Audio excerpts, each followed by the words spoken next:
Are you having problems with your Kasa smart home app not working and you want to be able to fix this? Well, then this video is going to be perfect for you, because in this video I'm going to show you a step-by-step guide on exactly how I was able to fix it myself. So what I did firstly was that I closed my Kasa app and instead I went into my settings app on my phone. And as you can see, you should now be taken to a page very similar to this. Now what you're going to do in here is to just scroll down and then you're going to click on general in here. So click on general, scroll down in here again and click on storage, and in here we're just going to wait for this one right here to completely load, and it might take you a couple of seconds.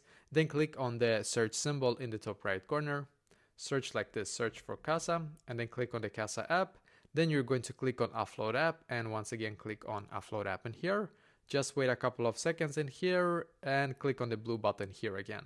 So basically what will happen now is that your Kasa app will be automatically updated to the absolute latest version. So as you can see, it's now being updated. It says loading, might take you a couple of seconds or a couple of minutes in the worst case, I guess. So just wait for it to completely load, then go back into the app and hopefully now it's working for you as well.